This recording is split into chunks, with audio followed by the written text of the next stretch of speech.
താങ്കൾ മെമ്പറായിരുന്ന കാലഘട്ടത്തിൽ ഒരുപാട് അനുഭവങ്ങളുണ്ടായി കാണുമല്ലോ അവിടെ.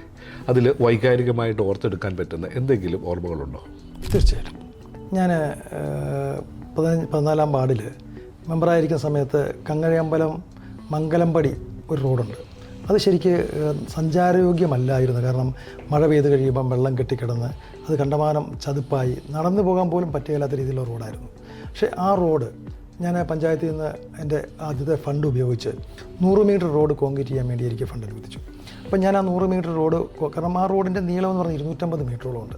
അപ്പോൾ 100 മീറ്റർ റോഡ് കോൺക്രീറ്റ് ചെയ്യാൻ പഞ്ചായത്തിൽ നിന്ന് ഫണ്ട് അനുവദിച്ച് കഴിഞ്ഞാൽ ഞാൻ ആ പ്രദേശത്തുള്ള ആൾക്കാരെ വിളിച്ചു കൂട്ടി എന്ത് ചെയ്യണം, 100 മീറ്റർ റോഡിനുള്ള ഫണ്ടുണ്ട്, നമുക്ക് എന്താ ചെയ്യുക എന്ന് ആലോചിച്ചപ്പോൾ കാരണം ആൾക്കാർക്ക് ഏത് ഭാഗത്ത് തുടങ്ങണം അല്ല എവിടെ ചെയ്യണമെന്ന് പറയാൻ പറ്റില്ല. കാരണം എല്ലാ ആ റോഡിൻ്റെ മുഴുവൻ ഭാഗങ്ങളും പ്രശ്നങ്ങളാണ്. അപ്പം അതിൻ്റെ ഏത് ഭാഗമാണ് പാതി പരിഹരിക്കുക എന്നൊരു ബുദ്ധിമുട്ടുണ്ടായി.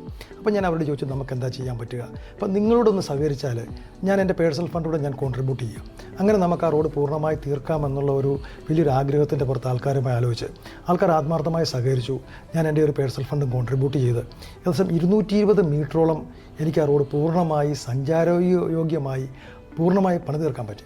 അത് വലിയൊരു അനുഭവമാണ്. രണ്ടാമത് ഞാൻ മുമ്പ് സൂചിപ്പിച്ചതുപോലെ കങ്ങഴ പഞ്ചായത്തിൻ്റെ 16-ാം വാർഡിൻ്റെ 14-ാം വാർഡിൻ്റെ കല്ലുക്കുഴി ഭാഗം ഒരു 10-20 വീട്ടുകാർ താമസിക്കുന്ന ഒരു പ്രദേശമുണ്ട്.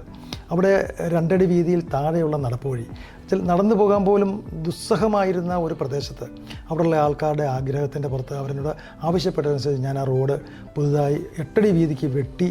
ഞാൻ മെമ്പറായി ജയിച്ചു വന്നപ്പം 8 അടി വീതിക്ക് ആ റോഡ് വെട്ടി അതെൻ്റെ ആദ്യത്തെ ഫണ്ട് വെച്ച് ഞാനത് കോൺക്രീറ്റ് ചെയ്ത് കൊടുത്തു. അപ്പം ആ ആൾക്കാരുടെ ഒക്കെ അനുഭവം അന്ന് അതിനുവേണ്ടി പരിശ്രമിച്ച അമ്മിണി പ്രഭാകരൻ എന്ന് പറഞ്ഞൊരു വലിയൊരു ചേച്ചിയുണ്ട്. ആ ചേച്ചിക്കൊക്കെ കാരണം ചേച്ചി മരിച്ചുപോയി. അപ്പം അതൊക്കെ വലിയൊരു ഓർമ്മയായിരുന്നു, കാരണം വലിയൊരു അനുഭവമായി. പിന്നൊന്നുള്ളത് ഞാൻ ഇലക്ഷൻ പ്രചാരണമായി ചെല്ലുമ്പോൾ ഒരു പ്രായമായ ഒരു മനുഷ്യൻ താമസിക്കുന്ന ഒരു വീടുണ്ടായിരുന്നു. അദ്ദേഹത്തിനൊരു കക്കൂസുണ്ട്. അത് ഒരിക്കലും ഉപയോഗശൂന്യമാണ്, കാരണം വേര് വന്ന് പൊട്ടി അതിൻ്റെ ക്ലോസറ്റെല്ലാം പൊട്ടി ഭിത്തിയെല്ലാം വീണ്ടും കയറിയിരിക്കുന്നൊരവസ്ഥയിലായിരുന്നു. അപ്പം അദ്ദേഹം എന്നോട് ആവശ്യപ്പെട്ടു ഇതിൻ്റെ മെയിൻ്റനൻസിന് ഒന്ന് ഫണ്ട് വാങ്ങിത്തരണം എന്നാവശ്യപ്പെട്ടു. പക്ഷേ അതനുസരിച്ച് ഞാൻ ജയിച്ചു കഴിഞ്ഞ് ആ ബാത്റൂമിൻ്റെ മെയിൻ്റനൻസിന് വേണ്ടി പഞ്ചായത്തുമായിട്ടും അതുപോലെ ശുചിത്വ മിഷനുമായിട്ടൊക്കെ ആയിട്ട് ബന്ധപ്പെട്ടു. പക്ഷേ അതിൻ്റെ സാങ്കേതിക പ്രശ്നമുള്ളത് അദ്ദേഹത്തിന് ഒരു കക്കൂസ് ഉള്ളതുകൊണ്ട് നിലവിൽ വേറൊരു കക്കൂസ് കൊടുക്കാൻ നിർവാഹമില്ല. രണ്ടാമത് കക്കൂസ് മെയിൻ്റനൻസിനൊരു ഫണ്ട് പഞ്ചായത്തിന് വെക്കാൻ നിവൃത്തിയില്ല എന്ന് അറിഞ്ഞതനുസരിച്ച് ഞാൻ എൻ്റെ പേഴ്സണൽ ഫണ്ടിൽ നിന്നും ആ കക്കൂസ് പൂർണ്ണമായി മെയിൻ്റനൻസ് ചെയ്ത് കൊടുക്കാൻ ഞാൻ ഫണ്ട് അനുവദിക്കുകയും അങ്ങനെ അത് പൂർണ്ണമായി നിർമ്മിച്ചു കൊടുത്തപ്പം അദ്ദേഹത്തിനുണ്ടായ ഒരു മനസ്സിലെ സന്തോഷം അത് വളരെ വലുതാണ്. അതൊരു വൈകാരികമായ ഒരു സംഭവമായി എനിക്ക് അനുഭവപ്പെട്ടത്.